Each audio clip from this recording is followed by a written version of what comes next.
कथा प्रारंभ होत है, सुनो वीर हनुमान। राम लखन और जानकी करत सदा कल्याण।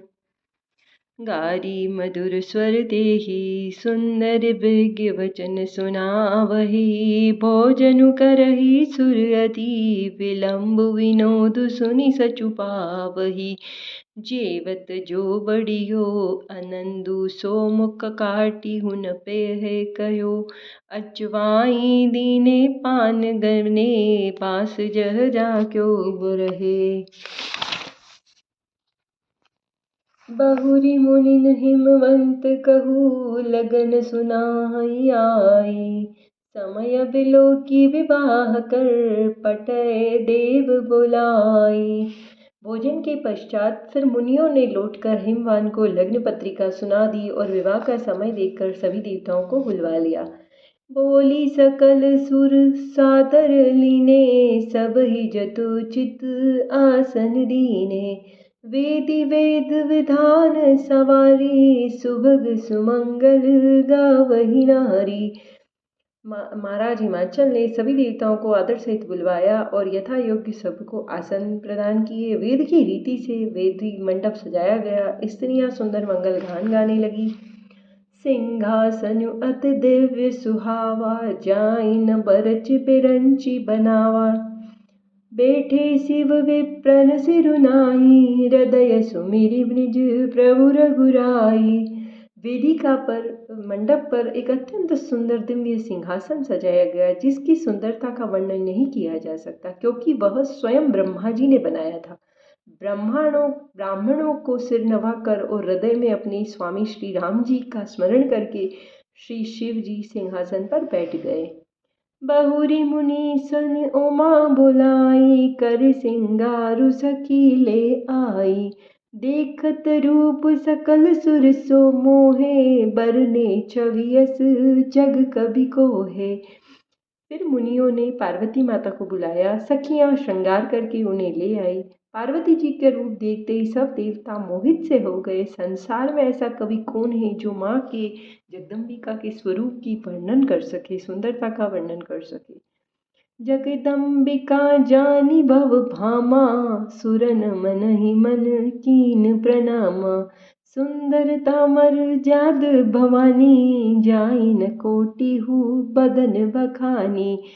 पार्वती जी जो जगदम्बा और शिव जी की पत्नी समझकर देवताओं ने मन ही मन माता को प्रणाम किया। भवानी माता की सुंदरता की तो सीमा ही नहीं है। करोड़ों मुख से भी माँ की सुंदरता का कोई वर्णन नहीं किया जा सकता। कोटि हु बदन नहीं बने, बरनत जग जननी शोभा महा। सकुच ही कहत श्रुति शेष, सारद मंद मति तुलसी कहा। छवि खानी मातु भवानी, गवनी मध्य मंडप शिव जहाँ। अवलोक ही सकही न सकुच, पति पद कमल मनु मधु करु तहाँ।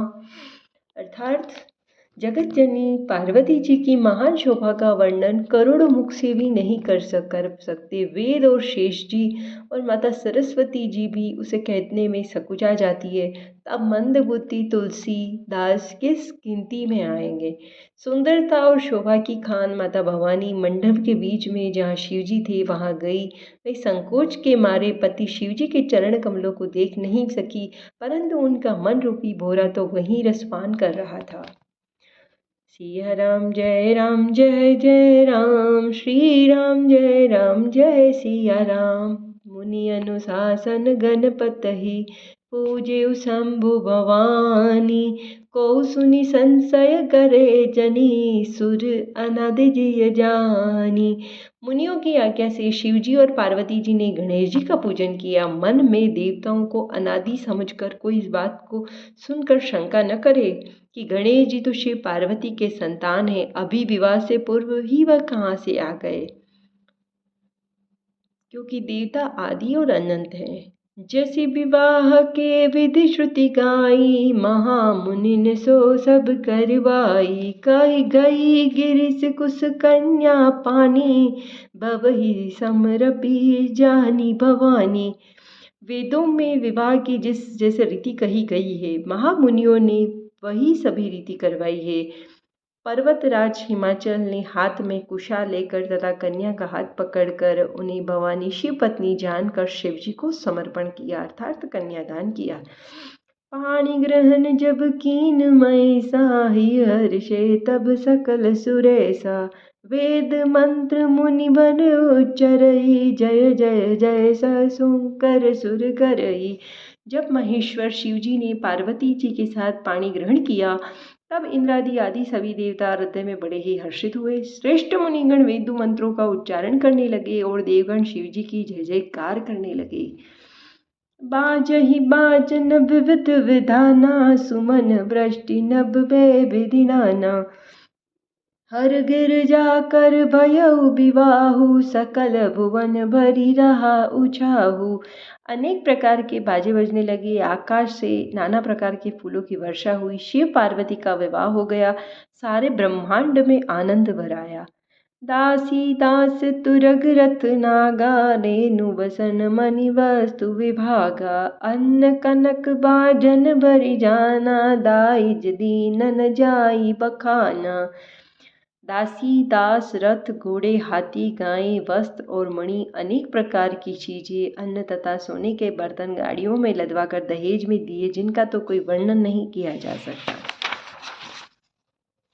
दाइज दियो बहु भांति पुनि, कर जुरि हिम धूधर कयो। का देव पूरन काम शंकर, चरण पंकज गई रयो। शिव कृपा सागर ससुर, कर संतोष सब भांति कियो। पुनि गह प्रद पाथोज मयना, प्रेम परिपूर्ण हियो। बहुत प्रकार का दहेज देकर फिर हाथ जोड़कर हिमाचल जी ने कहा कि हे शंकर, आप पूर्ण काम है, मैं आपको क्या दे सकता हूँ।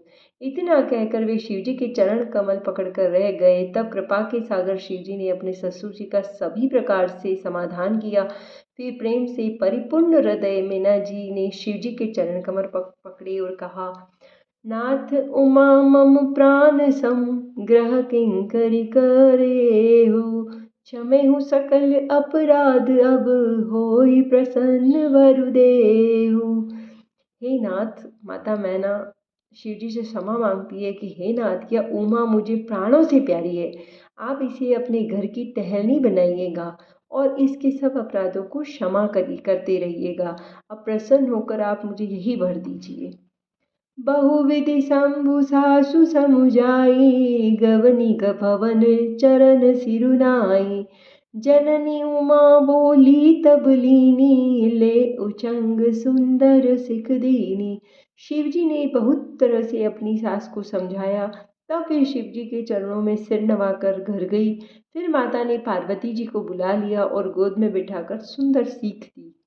करिहु सदा शंकर पद पूजा, नारी धर्मपति देहु न दूजा।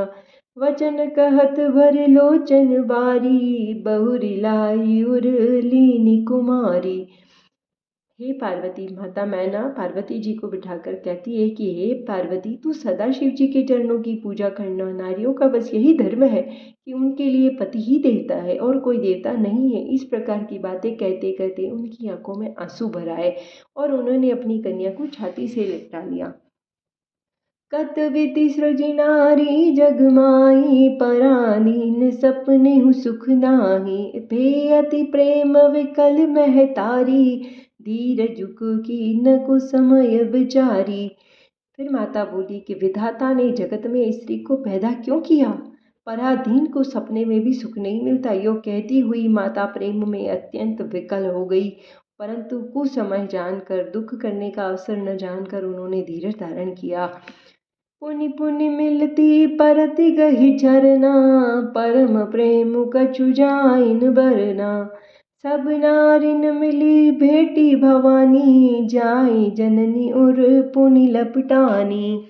एक बार मैं ना बार बार पार्वती से मिलती है और पार्वती चरणों को पकड़कर गिर पड़ती है। बड़ा ही प्रेम है जिसका कोई वर्णन नहीं किया जा सकता। भवानी माता पार्वती सभी स्त्रियों से मिलकर भेंट कर अपनी माता के हृदय से बार बार जाकर लिपट जाती है। सिया राम जय जय राम, श्री राम जय सिया राम। जननी बहुरी मिली चली, उचित असीस असब काहू दई। फिर बिलोकति मातु तन, तब सकिले शिव पही गई। जाचक सकल संतोषी शंकरु, उमा सहित भवन चले। सब अमर हर्षे सुमन, बरषि निशान नभ बाजे भले। पार्वती जी माता से फिर मिलकर चली। सब किसी ने उन्हें योग्य आशीर्वाद दिए। पार्वती जी फिर कर माता की ओर देखती जाती है। तब उन सखियां उन्हें शिव जी के पास ले गई। महादेव जी सब याचकों को संतुष्ट कर पार्वती के साथ कैलाश को चल पड़े, अपने घर को लौट चले। सब देवता प्रसन्न होकर फूलों की वर्षा करने लगे। आकाश में सुंदर नगाड़े बजने लगे। चले संग हिमवंतु तब, पहुँचा वन अति हेतु। विविध भांति परितोषी करू, करी विदा कीन वृष केतु। तब महाराज हिमाचल ने अत्यंत प्रेम से शिवजी को पहुँचाने के लिए साथ चले। वृषकेतु अर्थात शिवजी ने बहुत तरह से उन्हें संतोष प्रदान कर वहाँ से विदा किया। सिया राम जय राम, श्री राम जय सिया राम। कथावसर जन होत है, सुनो वीर हनुमान। राम लखन और जानकी, करत सदा कल्याण। जय श्री राम। हर हर महादेव। नमो पार्वती पतये।